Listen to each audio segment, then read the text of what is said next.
Hello नमस्कार। आप सभी का बहुत बहुत स्वागत है आपके अपने चैनल हिंदी ग्रुप स्टडी पर। तो ऊपर हमने भक्तिकाल से रिलेटेड जो भी पॉइंट थे उनको कवर किया है, उन्हें पढ़ा है। इसके बाद आता है भक्तिकाल का विभाजन। भक्तिकाल किस रूप में बांटा गया है, भक्ति आंदोलन, भक्तिकाल। तो भक्तिकाल का सबसे पहले जो विभाजन हुआ है दो भागों में किया गया है, जिसे हम निर्गुण भक्ति शाखा और सगुण भक्ति शाखा के नाम से जानते हैं। चाहे इसे शाखा कह दें या फिर धारा कह दें, निर्गुण काव्य धारा या फिर सगुण काव्य धारा, कुछ भी कह सकते हैं। निर्गुण काव्य धारा एक बहुत ही महत्वपूर्ण रहस्यवादी परंपरा से जुड़ी ही काव्य धारा है, जिसके जो प्रमुख हैं कबीरदास जी हैं और जायसी, मलिक मोहम्मद जायसी, ठीक है, जो इसके प्रतिनिधित्व करता है, जो इसके मेन उपासक हैं। तो ज्ञान मार्गी शाखा, जिसका दो भागों में विभाजन हुआ है निर्गुण काव्य धारा का, एक है ज्ञान मार्गी शाखा, दूसरी है प्रेम मार्गी शाखा। यानी कि निर्गुण काव्य धारा सबसे पहले निर्गुण काव्य धारा और सगुण काव्य धारा। निर्गुण काव्य धारा के दो पाठ किए गए, जिसमें है ज्ञान मार्गी शाखा, दूसरी है प्रेम मार्गी शाखा। ज्ञान मार्गी शाखा के जो प्रतिनिधि कवि हैं वो हैं कबीरदास जी, दूसरे प्रेम मार्गी शाखा के कवि हैं वो हैं जायसी। ऊपर मैंने बताया था कि जो जायसी और कबीरदास का जो रहस्यवाद यहीं से निर्धारित होता है कि इसका नाम प्रेम मार्गी और ज्ञान मार्गी क्यों रखा गया इस काव्य धारा का। तो जैसे कि हमने बताया था, कबीरदास का जो रहस्यवाद है वो सांप्रदायिक रहस्यवाद माना जाता है, और जायसी का जो रहस्यवाद है वो भावात्मक रहस्यवाद के नाम से जानते हैं। तो यहाँ हम समझ सकते हैं कि जो कबीरदास जी का रहस्यवाद है, जिसे हमने सांप्रदायिक नाम दिया है, वो यहीं से निर्धारित होता है, क्योंकि कबीरदास जी ने अपने भगवान के प्रति कहीं ना कहीं जनता को कुछ सिखाने के लिए, कुछ समझाने के लिए, उसके तथ्य को बताने के लिए अपना जो ज्ञान काव्य लिखा है वो उस आधार पर लिखा है कि सांप्रदायिक कुरीतियों को मिटाने के लिए लिखा है, सांप्रदायिक आडंबरों को ख़त्म करने के लिए लिखा है, जनता में मतलब भ्रम को ख़त्म करने के लिए लिखा है। तो कहीं ना कहीं जनता में ज्ञान की ज्योति जगाने के लिए उन्होंने अपने साहित्य को लिखा है। इसी आधार पर इसका जो नाम पड़ा है वो है ज्ञान मार्गी शाखा, या फिर इसको संत काव्य भी कहते हैं। और दूसरा जो है प्रेम मार्गी शाखा, बताया था कि जो जायसी का साहित्य है वो रहस्यवाद है, वो प्रेम मार्गी या फिर भावात्मक रहस्यवाद माना जाता है।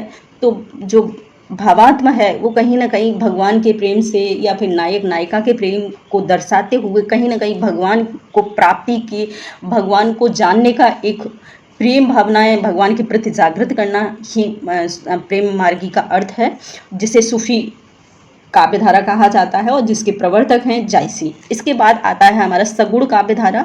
सगुण काव्य धारा के दो भेद किए गए हैं, जिसका नाम है कृष्ण भक्ति काव्य धारा और दूसरा नाम है राम भक्ति काव्य धारा। कृष्ण भक्ति काव्य धारा के जो प्रतिनिधि कवि बने हैं वो हैं सूरदास जी, और राम भक्ति काव्य धारा के प्रतिनिधि कवि जो माने जाते हैं वो हैं तुलसीदास। ठीक है, अब देखेंगे निर्गुण काव्य धारा की प्रमुख प्रवृत्तियाँ।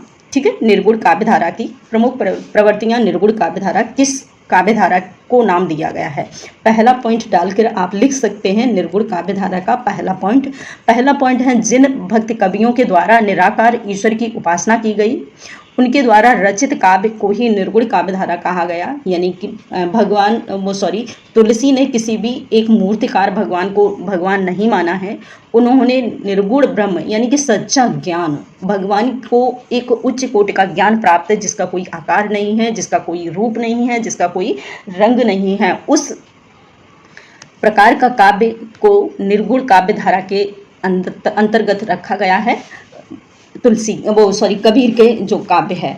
इसके बाद आता है नेक्स्ट दूसरा पॉइंट है निर्गुण भक्ति आद्र स्रोत श्वेतर उपनिषद। ऊपर बताया था कि जो निर्गुण काव्य धारा है, यानी कि हमने भक्ति का जो आरंभ है सबसे पहले कहाँ से हुआ था, वो है श्वेतर उपनिषद से माना गया है। भगवत गीता के महात्म का प्रथम श्लोक निर्गुण भज समर्थक प्रतीत होता है। ठीक है, ये है निर्गुण काव्य धारा, यानी भक्ति का आरंभ कहाँ से हुआ है वो। दूसरे हैं इसकी विशेषता है निर्गुण काव्य धारा की। तो निर्गुण काव्य धारा की विशेषताएं वैसे तो बहुत हैं, लेकिन कुछ महत्वपूर्ण पॉइंट हैं जिन्हें हम समझेंगे। चाहो तो नोट डाउन कर सकते हैं, याद रखना है तो याद रख सकते हैं। पहला है निराकार ईश्वर में विश्वास करना, कि ऐसे ईश्वर को मानो जिसका कोई आकार नहीं है, कोई रूप नहीं है, कोई घर नहीं है, कोई परिवार नहीं है, जिसका कोई संबंध नहीं है। ठीक है, उस ईश्वर को ही भगवान मानना है, न कि जिसका कोई जन्म कहीं पैदा हो गया और भगवान उससे पूछने लगे, उसे ईश्वर की श्रेणी में नहीं रख सकते हैं, ऐसा माना है कबीरदास जी ने। दूसरा पॉइंट है निर्गुण ब्रह्म की उपासना करना।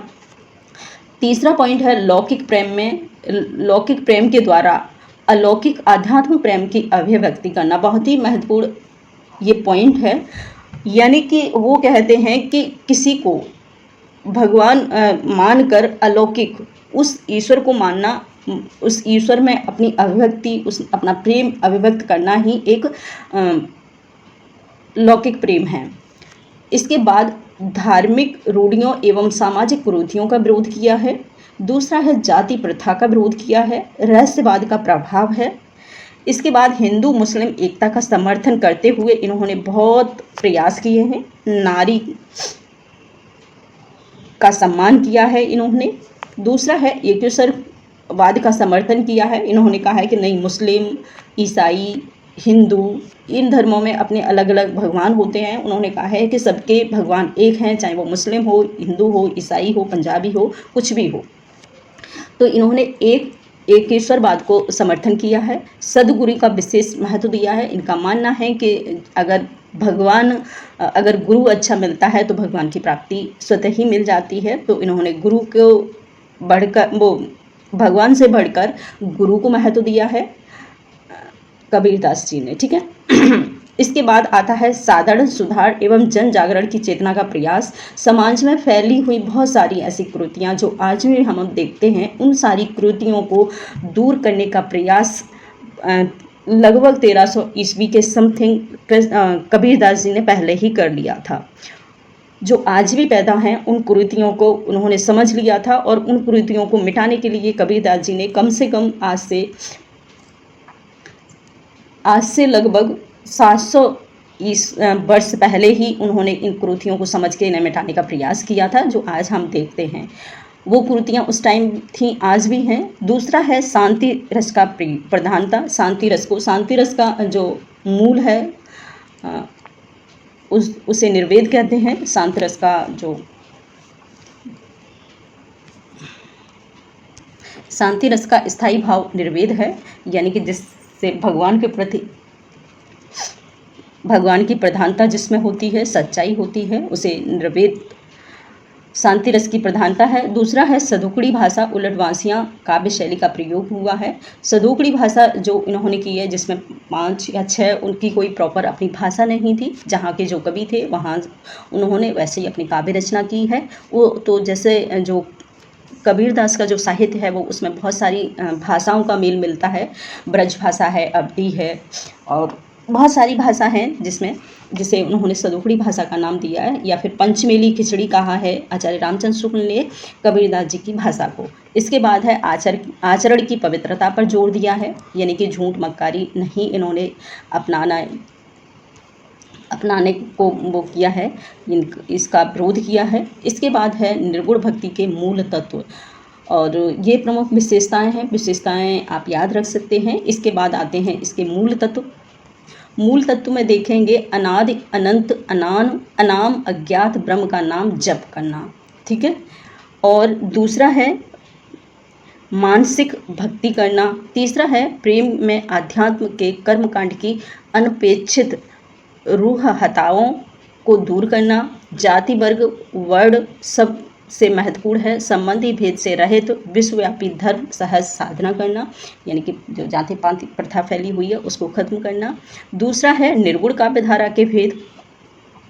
एक और यहाँ पर नया पॉइंट आया है, इसको याद रखें आप। निर्गुण काव्य धारा का भेद। निर्गुण काव्य धारा के देखते हैं किस रूप में भेद किए गए हैं। निर्गुण काव्य धारा के मुख्य 2 भेद किए गए हैं, जिसे ज्ञानाश्री शाखा या फिर प्रेमाश्री शाखा के नाम से जानते हैं।